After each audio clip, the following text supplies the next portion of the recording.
Telangana cabinet భేటీకి కేంద్ర ఎన్నికల సంఘం గ్రీన్ సిగ్నల్ ఇచ్చింది. సమావేశానికి షరతుల్ని విధించింది. అత్యవసర ఎజెండాలపై మాత్రమే చర్చించాలని సూచించింది. జూన్ 4వ తేదీ వరకు వేచి ఉండలేని అంశాలపైనే కేబినెట్లో చర్చించాలని చెప్పింది. ఇక ఎన్నికల విధుల్లో ఉన్న అధికారులెవరూ సమావేశానికి వెళ్లొద్దని ఆదేశించింది.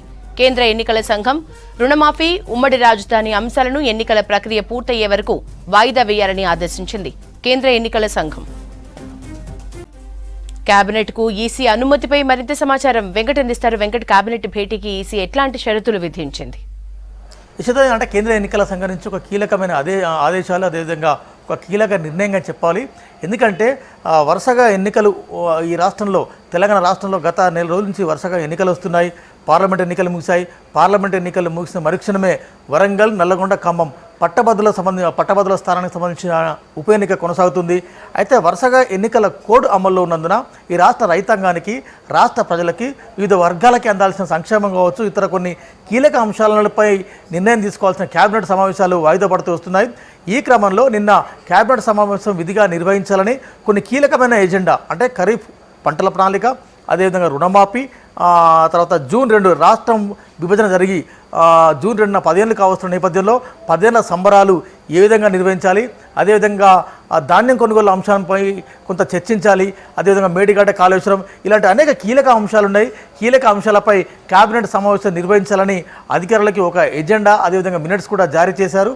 అయితే అధికారులు, అదేవిధంగా మంత్రులంతా కూడా రెడీగా ఉన్నారు. నిన్న సాయంత్రం 7 గంటల్లోగా ఏ క్షణం నుంచైనా కూడా కేంద్ర ఎన్నికల సంఘం నుంచి అనుమతి వస్తే కేబినెట్ సమావేశం నిర్వహించాలని రాష్ట్ర ముఖ్యమంత్రి రేవంత్ రెడ్డి సహా మంత్రి మండలిలో ఉన్న సభ్యులంతా కూడా ఇగర్గా వేడి చేశారు. ప్రభుత్వ ప్రధాన కార్యదర్శి ముఖ్యమంత్రి రేవంత్ రెడ్డి, అదేవిధంగా మెజార్టీ మంత్రులందరూ కూడా నిన్న సచివాలయానికి వెళ్ళారు. కేంద్ర ఎన్నికల సంఘం నుంచి అలా అనుమతి రాగానే ఇలా సమావేశం నిర్వహించాలి. ఖరీఫ్ పంటల ప్రణాళిక, ధాన్యం కొనుగోళ్లు, జూన్ 2 ఆవిర్భావ దినోత్సవ వేడుకలు, రైతు రుణమాఫీ తదితర అంశాలపై చాలా సీరియస్గా డిస్కస్ చేయాలని మంత్రివర్గం భావించింది. కానీ రాత్రి 7 గంటల వరకు కూడా కేంద్ర ఎన్నికల సంఘం అనుమతి రాలేదు. చివరకు రాష్ట్ర ముఖ్యమంత్రి రేవంత్ రెడ్డి కలగేసుకొని మేము రేపటిలోగా వెయిట్ చేస్తాము, రేపటిలోగా అనుమతి రాకుంటే ఢిల్లీకి వెళ్ళి కేంద్ర ఎన్నికల సంఘం తలుపు తడతామని కూడా చెప్పారు. సో నిన్న రాష్ట్ర ప్రభుత్వం రాసిన లేఖకి కేంద్ర ఎన్నికల సంఘం ఇవాళ నిర్ణయం తీసుకుంది. అంటే అత్యవసర సమావేశాలు, అంటే అత్యవసర పరిస్థితుల్లో జూన్ 4వ తేదీలోగా మీరు ఏదైతే నిర్ణయాలు తీసుకోవాలనుకుంటున్నారో అలాంటి నిర్ణయాలు తీసుకోవచ్చు.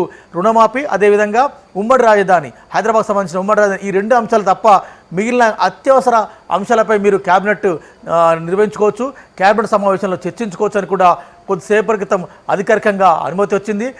రాష్ట్ర ప్రభుత్వం నుంచి ఆన్సర్ రావాల్సిన అవసరం ఉంది.